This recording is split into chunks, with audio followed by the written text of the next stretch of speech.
On January 3, 2026, the world witnessed more than just a military raid. It witnessed the death of absolute sovereignty. This is the declassified anatomy of Operation Absolute Resolve, a high-stakes extraction mission targeting Fuerte Tiuna in Caracas, Venezuela. The operation moved with clinical precision. It began at 22:46 Eastern Standard Time with a launch order from 20 locations. By 1 o'clock, cyber attacks plunged Caracas into darkness while strikes leveled military infrastructure. 1 minute later, the extraction force arrived at the compound, and by 3:29, the mission was complete, with targets secured aboard in the USS Iwo Jima. Why this target? The US viewed this mission as a way to solve 4 structural challenges simultaneously: securing 303 billion barrels of oil, ensuring hemispheric security, stopping narco-terrorism, and neutralizing asymmetric threats from Hezbollah hubs. It was about restoring the credibility of US red lines. The groundwork was laid in late 2025. A naval blockade systematically squeezed the shadow fleet carrying sanctioned oil, while hyperinflation and the severing of PDVSA from financial markets depleted the regime's reserves. When covert talks for a transition failed, the military buildup followed the deadlock. This was a hegemonic signal. By striking Caracas, the US sent a direct message to Moscow, Beijing, and Tehran, disrupting Iranian-backed logistical hubs and Chinese intelligence-gathering infrastructure while neutralizing a key node in a global sanctions evasion network. The ultimate objective was the world's largest oil reserve, 303 billion barrels. This dense, ultra-heavy crude is uniquely suited for US Gulf Coast refineries.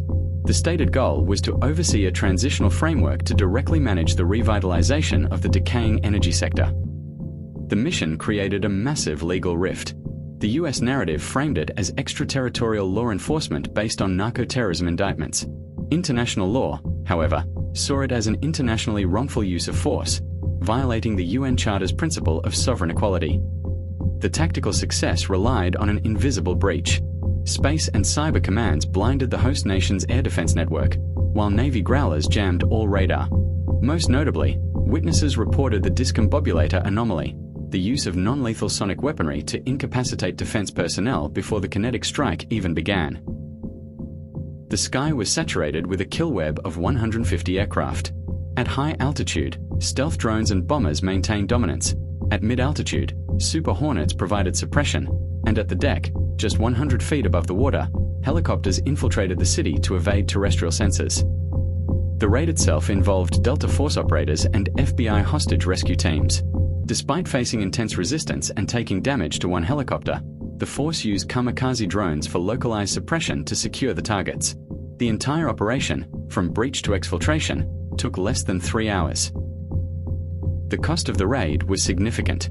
Approximately 47 Venezuelan and 32 Cuban personnel were killed, and 7 US service members were wounded. Tragically, there were 2 confirmed civilian fatalities, including a street vendor in El Hatillo, killed during a strike on a nearby antenna. The fallout shattered the influence of the quartet. Russia suffered a public humiliation as their S-300 systems failed to detect the armada. China was left with billions in at-risk oil loans, Iran's arms for oil pipeline was severed, and Cuba lost dozens of security fighters. Military analysts warn of the SOF trap. While the mission proved US mastery of precise targeting, experts caution that this narrow success might not translate to a peer-to-peer war and that the literal airspace would be a death trap in a conflict saturated with enemy drones. The final takeaway is the birth of a new paradigm: conditional sovereignty. The success of the Caracas raid serves as a deterrent to adversaries, but also signals the final fragmentation of the post-1945 rules-based international order.